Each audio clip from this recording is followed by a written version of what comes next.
السلام علیکم ناظرین، آپ دیکھ رہے ہیں ڈی آر ٹی اور میں ہوں بطول۔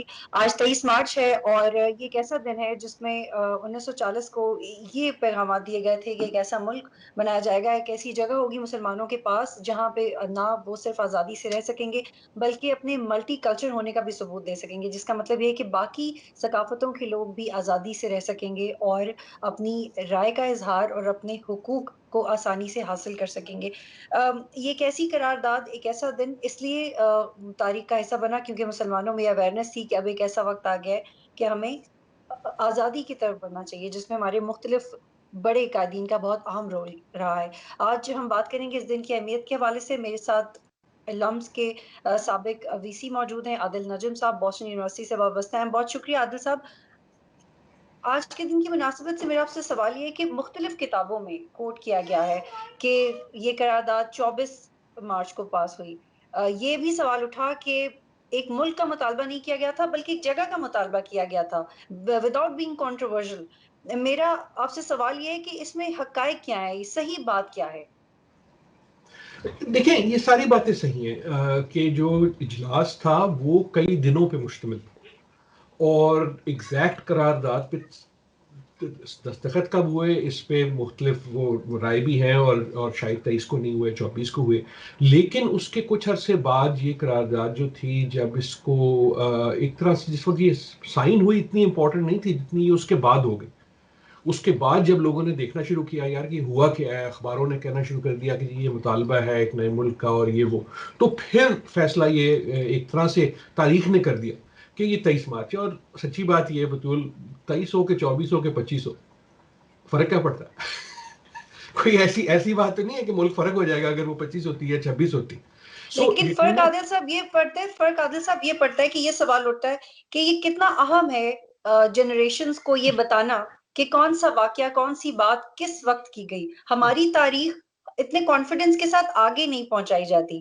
نہیں، درست بات ہے، لیکن میرا اپنا کہنے کا مقصد یہ ہے کہ جو فرق پڑتا ہے وہ اس بات سے پڑتا ہے کہ اس قرارداد کا مقصد کیا تھا، اس وقت کیا مقصد تھا اور مقصد ہو کیا گیا۔ جو آپ کا دوسرا پہلو تھا سوال کا، وہ بھی اہم ہے کہ دیکھیں اس وقت جو ہے ہندوستان جو تھا اس میں ایک لہر تھی آزادی کی۔ یہ بات تقریباً طے ہو چکی تھی کہ برٹش جو ہیں، جو برطانوی ہیں، وہ اب اس کو چھوڑیں گے۔ طے یہ نہیں ہوا تھا کہ وہ کس صورت میں چھوڑیں گے۔ تو میرے خیال میں یہ تو بالکل غلط بات ہے اور خام خیالی ہے کہ جناب کسی شخص نے جو ہے بالکل اس کو پتا تھا کہ پاکستان کیسا ہوگا، اس میں کون سا قصبہ ہوگا، کون سا گاؤں ہوگا، اس کا کیسا کانسٹیٹیوشن ہوگا، ایسا نہیں تھا۔ جیسے بھی سیاست میں ہوتا ہے کہ ایک گفتگو تھی کہ جناب اب جو ہے انگریز جو ہیں وہ جائیں گے، جب جائیں گے تو کیا ہوگا، کیا وہ فیڈرل ملک ہوگا، کیا وہ مختلف ایک سے زیادہ ہوں گے، کیا وہ امرتسر اس میں ہے اس پنجاب میں یا نہیں ہے اس پنجاب میں، اس کا فیصلہ تو بہت بعد میں ہوا۔ سو کہنے کا مقصد یہ ہے کہ جب بھی ہم کسی تاریخی چیز کو دیکھتے ہیں تو یہ سوچنا کہ آج سے 70-80 سال پہلے بالکل طے تھا کہ اس کا مقصد کیا ہوگا، ایسا نہیں ہوتا۔ ڈاکیومنٹس ہوں یا تاریخ کا کوئی عمل ہو، وقت اس کے اندر خود میننگ ڈال دیتا ہے۔ اور یقیناً قرارداد پاکستان جس کو اب ہم کہتے ہیں، اس وقت اس کو کوئی نہیں کہتا تھا قرارداد پاکستان، قرارداد لاہور کہتے تھے۔ وہ پھر قرارداد پاکستان بنی جب اس کی وجہ سے، لیکن دوسرے عوامل سے بھی۔ دیکھیں اگر اس کے 40 اور 1940 اور 1947 کے بیچ کے واقعات مختلف ہوتے تو شاید تاریخ بھی مختلف ہوتی، تو لیکن یہ اس کی بتائیے گا اہمیت۔ کہ کیا مقاصد ہے، آپ کہہ رہے ہیں کہ مقاصد ایوولوشن کے پروسیس کے تھرو بھی گزرتے رہیں، کیا وہ جو پروسیس مکمل ہوا ہے اس میں عوام کو کتنا فائدہ ہوا ہے، ملک کو کتنا، اور جو ہم ایک انڈرسٹینڈنگ کریٹ کر سکتے ہیں کہ اس قرارداد کا کیا مقصد تھا، ایٹ لیسٹ قائد اعظم کے الفاظ کو ہم سمجھنے کی کوشش کریں، وہ کتنا پورا ہوا؟ دیکھیں مقصد اس کا یقیناً پورا ہوا۔ مقصد اس کا جو ہے، جیسے میں نے کہا کہ قرارداد لاہور، قرارداد پاکستان بعد میں بنی، اور پھر ہم متواتر آج بھی اس میں میننگ ڈال رہے ہیں۔ ہم آج بھی جو ہے، ایسا نہیں ہے کہ قرارداد کوئی فروزن چیز ہے۔ آج بھی ہم اپنے عمل سے کہ ہم اس کو کیسے پڑھتے ہیں، اس پہ کیسے عمل کرتے ہیں، اس کے اندر نئی میننگ ڈالتے ہیں۔ لیکن جہاں تک مقصد کی بات ہے، میرے خیال میں مقصد جو اس وقت تھا وہ یقیناً پورا ہوا۔ مقصد یہ تھا کہ اس وقت محمد علی جناح صاحب قائد اعظم، مسلم لیگ جو تھی، وہ ان کا موقف یہ تھا کہ جو مسلمان ہیں ہندوستان کے، تمام ہندوستان کے، ان کو بحیثیت ایک قوم تسلیم کیا جائے اور ان کو بحیثیت قوم موقع ملے اس گفتگو کا حصہ بننے میں۔ چاہے وہ فیڈریٹڈ ہندوستان ہوا آخر میں، چاہے وہ دو مختلف ممالک ہوں جیسے ہوا، چاہے وہ دو سے زیادہ مختلف ممالک ہوں، لیکن اس کا جو مقصد تھا وہ لیکن یہ کہ جناب جب آپ اتنی بڑی قوم ہیں تو آپ مائنورٹی نہیں ہو سکتے. جب آپ اتنی بڑی قوم ہے تو آپ مائنورٹی نہیں ہو سکتے. اس سوچ کے تحت یہ قرارداد سامنے آئی. لیکن جو ملک بنا اس قرارداد کی بنیاد کے اوپر، اس میں مائنورٹیز کا کیا حال ہے؟ کیا ہمارا قانون ان مائنورٹیز کو اتنا محفوظ رکھ پا رہا ہے؟ قانون تو یقیناً رکھ پا رہے ہیں، لیکن میرے خیال میں ہماری جو سوسائٹی ہے، آپ اور میں نہیں رکھ پا رہے. سو اگر تو آپ یہ کہنا کہ آپ جو قانون میں لکھا ہوا ہے وہ ٹھیک ہے کہ نہیں ہے، میرے خیال میں ٹھیک ٹھاک ہے، بہتر ہو سکتا ہے، بہت بہتر ہو سکتا ہے. لیکن مسئلہ تو یہ ہے کہ آپ کا عمل اور میرا عمل جو ہے، حکومتوں کی میں بات نہیں کر رہا، میں تو معاشرے کی بات کر رہا ہوں. اور یہ والا جو سوال تھا میرے خیال میں، جہاں تک میری تھوڑی سی اس میں تحقیق ہے، 1940 کا سوال نہیں تھا. یہ جو سوال تھا 1947 1946 کا سوال تھا. جب ماؤنٹ بیٹن صاحب آئے، جب یہ طے ہو گیا کہ جناب اب جو ہے اس کے دو ٹکڑے ہوں گے بھارت کے، اور دو مختلف ممالک بنیں گے، اور دو بنیں گے، تین نہیں بنیں گے. اور جب یہ بھی فیصلہ ہوا کہ جو پنجاب ہے اور جو بنگال ہے وہ بھی تقسیم ہوں گے، تو پھر اس وقت بھی لوگوں نے کہا کہ یار اگر یہ الگ ملک ہوگا تو ان علاقوں میں جو دوسرے مذاہب ہیں یا دوسری کمیونٹیز ہیں ان کا کیا ہوگا. تو یہ ایک آن گوئنگ سوال ہے، اور صرف یہ ہمارے لیے سوال نہیں ہے، بھارت کے لیے بھی سوال ہے. اس وقت تو اگر آپ دیکھیں کہ جو بھارت میں جو ان کی مائنورٹیز ہیں، تو یہ ایک بہت بڑا سیاسی سوال تھا اور ہے. قانون نے اس کا کام کیا یا نہیں کیا؟ میرے خیال میں جب پاکستان بننے کے بعد پاکستان کے جھنڈے پہ وہ جو پہلے صرف ہرا ہوتا تھا مسلم لیگ کے، اس کے ساتھ ایک سفید پٹی لگائی گئی، تو اس سفید پٹی میں ایک وعدہ تھا جو ہم بحیثیت قوم کر رہے تھے. سچی بات یہ ہے کہ ہم نے اس وعدے کو پورا نہیں کیا، لیکن سچی بات یہ بھی ہے کہ یہ ایک مسلسل عمل ہے، اور وہ وعدہ اگر پورا ہوگا تو وہ وعدہ آپ اور میں سوسائٹی کی حد سے بھی ہوگا اور حکومت کی حد سے ہوگا. قانون ہم نے بہت سے بنائے، لیکن یہ کہنا کہ کیا پاکستان میں جو مائنورٹیز ہیں، کیا وہ اس طرح فیل کرتی ہیں جیسے مسلمان ایز مائنورٹی فیل کرنا چاہتے تھے؟ ان اے وے یہ ایک بہت بڑی ایکسپیریمنٹ تھی. اور میرے خیال میں جناح صاحب کے ذہن میں بات بڑی کلیئر تھی کہ جناح صاحب کا موقف یہ تھا 1947 کے قریب خصوصاً کہ دیکھو ہم ایز مائنورٹی رہے ہیں، ہمیں پتا ہے کہ یہ کیا دکھ ہے سائیڈ لائن ہونے کا، اس لیے ہم حفاظت کریں گے. اس وعدے پہ انفارچونیٹلی آئی تھنک ہم بحیثیت قوم جو ہے، میں مملکت اور ریاست کی آپ کے مطابق وہ کیا مشکل ہے جو اس راستے میں آتی ہے مائنورٹیز کے حقوق میں، آپ کے مطابق؟ بہت سی مشکلات ہیں. پہلی تو یہ آتی ہے کہ مائنورٹی لفظ کا استعمال جو ہے، جیسے ہی ہم یہ کہہ دیتے ہیں کہ کوئی مائنورٹی ہے، تو مسئلہ تو ادھر سے شروع ہو جاتا ہے نا، کہ ہم نے پہلے کہہ دیا کہ اچھا پاکستانی جو ہے وہ دو ورائٹیز میں آتے ہیں، دو فلیور میں آتے ہیں، ایک اسٹرابیری ہے ایک ونیلا ہے. اور یہ جو اسٹرابیری والے ہیں یہ فرق ہے ونیلا والے سے. بجائے گفتگو یہ ہونے کہ پاکستانی کوئی لمبا ہے کوئی چھوٹا ہے، کسی کے بال کالے ہیں کسی کے بال ہے ہی نہیں، کوئی اینک پہنتا ہے کوئی نہیں پہنتا، کوئی ٹوپی پہنتا ہے کوئی کوٹ چلاتا ہے کوئی واسکٹ پہنتا ہے، رائٹ. جب ہم نے یہ تفریق کر دی، اور یہ تفریق جو ہے ایک طرح سے ہمارا تاریخی ورثہ بھی ہے، کہ کیونکہ ہم نے اپنی تاریخ کے لیے یہ بہت اہمیت کر لی کہ مسلمان ہونا جو تھا وہ بہت اہمیت تھا پاکستان کے بننے میں، بجائے اس کے کہ مائنورٹی ہونا اور سائیڈ لائن ہونا جو تھا وہ محرک تھا. تو پھر اب اگر ہم پاور میں آ گئے، ہم مطلب مسلمان، تو پھر جو مسلمان نہیں ہے اس کو ایک طرح سے ہم نے ایز اے سیکنڈری سٹیزن سوچنا شروع کر دیا. تو میرے خیال میں لفظ مائنورٹی ہی پرابلم ہے. اور مائنورٹیز جو کہ چونکہ ان کا نام ان کا پریزنٹ اسی لفظ سے کیا جاتا ہے، وہ خود بھی بہت مائنڈ کرتے ہیں اس لفظ کو. ایک اور سوال جو میں آپ سے پوچھنا چاہتی ہوں کہ ایک ایسا ملک جو کہ ثقافتی اور سیاسی لحاظ سے الگ سمجھنے اور سوچنے والے لوگوں کی وجہ سے بنا، وہ جو آل انڈیا مسلم لیگ تھی، اس کے پھر آگے جا کے کتنی شاخیں نکلی کہ وہ ایک پوری کتاب بنتی ہے.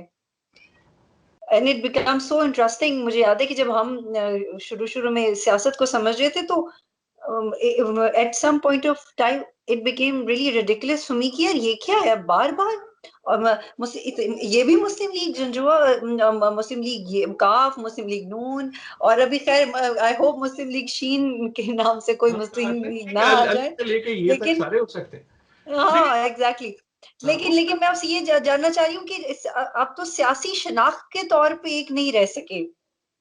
ان اے وے میرے خیال میں رہنا چاہیے نہیں تھا، لیکن مسلم لیگ جب بھی کوئی ایک جماعت یا کوئی ایک شخص جو ہے وہ ایک بہت بڑا کام کرتا ہے جیسے ملک بنا دینا، اور یہ صرف ہم نے اپنی یہاں نہیں دیکھا، ہم دوسرے ممالک میں بھی دیکھا، امریکہ میں دیکھا، تو وہ پھر اتنا بڑا ہو جاتا ہے، اس کا ہوا اتنا بڑا ہو جاتا ہے کہ کوئی ایک جماعت اگر اس کو کارنر کر لے، ایک جماعت اس پہ مقید ہو جائے، اس کو کہہ دے کہ جناب یہ تو میرا ہے، تو پھر ایک طرح سے ایک بکھری ہوئی سیاست نکلتی ہے. اور ایک اور سوال عادل صاحب، ایک اور سوال، ثقافت کی بنیاد پہ بھی بنے تھے نا ہم، تو ثقافت کہاں جا رہی ہے؟ میرے خیال میں دیکھیں یہ ثقافت میں تو سر ایک argument, I'm sorry to cut you، کہ ایک طرف عورت مارچ ہے تو ایک طرف حیا مارچ ہے. ہم اتنے کنفیوز ہیں، ایک ہی مقصد ہے لیکن انڈرسٹینڈنگ زیرو ہے. یہ صرف ایک مثال ہے ہمارے معاشرے کی ثقافت کی. اگر ہم اس کا تشخص سمجھنے کی کوشش کریں یا اس کے لیے آواز اٹھانے کی کوشش کریں تو میرے لیے یہ تکلیف کی بات ہے کہ اتنی انڈرسٹینڈنگ تو ہے نہیں ہمارے ہاں. اس کی کیا وجوہات؟ دیکھیں یہ جو آپ نے اگزامپل دی یہ تو بہت مشکل ہے، لیکن جہاں تک ثقافت کی جنرل بات ہے میں اس پہ آتا ہوں، عورت مارچ والے چکر پہ. لیکن جہاں تک ثقافت کی بات ہے، ایک راستہ ہم لے سکتے تھے جو شاید ہم نے نہیں لیا، وہ یہ تھا کہ اگر آپ سوچیں کہ یہ جدوجہد کیسے ہوئی تو اس میں ایک عمل جو تھا وہ دین کا تھا، لیکن اس سے اتنا ہی اہم جناح صاحب اور دوسروں کی گفتگو میں تھا کہ جب ہم ثقافتی طور پہ مختلف ہیں، نہ صرف ریلیجن کی بیسس پہ مختلف ہیں، ہم ثقافتی پنجاب والا کھاتا فرق ہے، اور جو سدرن انڈیا والا ہے اس کی زبان بھی فرق ہے، and so on so forth. اگر ہم اس ثقافتی ورثے کو اور اس کی جو ڈائیورسٹی ہے جو پاکستان میں آئی، چاہے وہ بلوچی ہو، چاہے وہ سندھی ہو، چاہے وہ پٹھان ہو، چاہے وہ پنجابی ہو، چاہے وہ جیسے پہلے تھا بنگالی ہو، اس کو ہم بیسس بناتے قومی یکجہتی کا. ہم نے بیسس بنایا قومی یکجہتی کا یہ کہ یار ایک فلیور ہوگا اور سارے کے سارے اس پہ جو ہے نا عمل کریں گے. ایک شخص بتائے گا کہ پاکستانی ہونے کا مطلب کیا، اور پھر تم سارے کے سارے جو ہے نا میرے پیچھے لگ جاؤ. اور that was a major mistake. اور یہی ہم دیکھ رہے ہیں جو دوسری جو ہمارے دراڑے ہیں کہ ہم نے سپیس نہیں دی کہ پاکستانی ہونے کے مختلف طریقے ہو سکتے ہیں. دیکھیں آج وہ ہم 23 مارچ کی بات کر رہے ہیں، تو جب یہ ایک گانا ہے دل دل پاکستان، دل دل پاکستان آیا تھا تو اتنی بڑی چیز کیوں ہو گیا تھا؟ پارٹلی اس لیے ہو گیا تھا کہ جینز اور ٹی شرٹ پہن کے موٹر سائیکل پہ کھلی جیپ پہ یہ مٹکتے ہوئے جو نوجوان تھے گٹار بجا رہے تھے، اور ہمارے تشخص میں یہ نہیں تھا کہ ملی نغمہ جو ہے آپ اچکن پہنے بغیر گا سکتے. Right, and that was a very good moment. کہنے کا مقصد یہ کہ ہمیں اپنے آپ کو اجازت دینی ہے کہ ایک مملکت میں ہوتے ہوئے ہمارا جو پورا گلدستہ ہے، ہماری جو ثقافتی ڈائیورسٹی ہے، ہم اس تمام کے تمام کو اون کر سکتے ہیں. آپ بریانی کھائیں، میں پلاؤ کھاؤں گا، اور ہم دونوں ویری پاکستان. Well said. یہ بہت بہت اچھا، آپ نے بہت اچھا آرگیومنٹ دیا ہے سر. عادل صاحب میرا آپ سے آخری سوال ہے کہ آپ کے مطابق کتنا ضروری ہے آنے والی نسلوں کو صحیح تاریخ بتانا، چاہے آپ اس میں شرمندہ ہو رہے ہوں، چاہے آپ پہ داغ لگ رہا ہو، لیکن کتنا ضروری ہے انہیں ان کے ساتھ سچ بولنا؟ میرے خیال اور میں ہم یہ کر رہے ہیں یا نہیں؟ جی دیکھیں، ضروری تو ضرور ہے، لیکن اس سے زیادہ ضروری یہ ہے کہ ان کو اپنا سچ ڈھونڈنے کی بھی اجازت دے دیں. جب ہم کہتے ہیں نا کہ ہم ان کو صحیح تاریخ، تو پھر آپ نے پہلے فیصلہ کر لیا کہ یار ایک تاریخ ہے جو صحیح ہے. اچھا، تاریخ کا ادنا سا میں طالب علم کے سامنے حوالے سے، تاریخ تو کبھی بھی صحیح نہیں ہوتی، تاریخ تو بدلتی رہتی ہے. پہلے جو جیتتا ہے وہ لکھتا ہے، پھر کبھی کبھار جو ہار جاتا ہے اس کے پاس قلم آ جاتا ہے وہ بتاتا ہے، پھر جو دیکھنے والا، سننے والا، پڑھنے والا ہوتا ہے وہ خود ایک تاریخ رقم کرتا ہے. تاریخ جو ہے وہ ایک ڈائنامک چیز ہوتی ہے. تو میرے خیال میں پہلے تو اس مقالتے سے نکل جائیں کہ ایک صحیح تاریخ ہے اور وہ کہیں چھپی ہوئی ہے کسی تالے کے پیچھے. عادل جب صاحب آپ نکل ہمارے گئے. ملک میں گیزیٹیئرز تو ہم نے خود بنائے نہیں ہوئے، ہاں ہاں گیزیٹیئرز تک ہم انگریزوں کے فالو کر رہے ہیں. ہاں مجھے ہاں. یاد ہے کہ میں جب بلوچستان کو سمجھنے کی کوشش کر رہی تھی تو مجھے ہمارا ہوم ورک نہیں ملا. And I got so impress کہ ہمارے گیزیٹیئرز بھی انگریزوں نے بنائے. آپ نے تو کبھی اپنے ملک میں سفر طے کر کے اس کی میئرمنٹس نہیں لی. تو اور ریسرچ ورک کی جو کمی اور شوق ہمارے اندر بھی بہت کم پایا جاتا ہے. جو گیزیٹیئر والی آپ نے بات کی، وہ انگریزوں نے کیوں بنایا؟ کیونکہ وہ چاہتا تھا کہ ایک مستند قسم کی ایک تاریخ ہو. ایک تاریخ ہے یار، یہی ہوا تھا. کبھی ایسا نہیں ہوتا کہ یہی ہوا. ایک ہارنے والے کی بھی کہانی ہوتی ہے، ایک جیتنے والے کی بھی کہانی ہوتی ہے، ایک مارنے والے کی بھی کہانی ہوتی ہے، ایک مار کھانے والے کی بھی کہانی ہوتی ہے، اور ان تمام کہانیوں کا جو مرکب ہے اور اس سے جو قومیں جو سیکھتی ہیں وہ ایک تاریخ کا ایک ڈائنامک عمل ہے۔ تو میرے خیال میں بجائے اس کے کہ فیصلہ یہ کیا جائے کہ صحیح تاریخ کیا ہے، ہمیں یہ سپیس کریٹ کرنی ہوگی کہ ہم اپنی مختلف تاریخ کو ڈسکس کر سکیں، تاکہ میں اور آپ جو ہیں بجائے ایک دوسرے پہ گالم گلوچ اور جوتم بازار پہ آ جائیں، ہم یہ گفتگو کر سکیں کہ یار یہ ہوا تھا یا یہ ہوا تھا، یا شاید دونوں چیزیں ہوئی تھیں جس کی وجہ سے ان اے وے ہمیں تاریخ کو ڈسکس کرنے کے لیے، ڈیلیبریٹ کرنے کے لیے سپیس کریٹ کرنی ہوگی۔ اور اگر ہم نے کوئی نوجوانوں کو دینا ہے تو یہ دینا ہے، اور سچی بات یہ میرے خیال میں اب مسئلہ یہ نہیں ہے کہ ہم نے دینا کیا ہے نوجوانوں کا، جو انہوں نے لینا ہے وہ لے لیں گے۔ بہت شکریہ عادل ناظم صاحب۔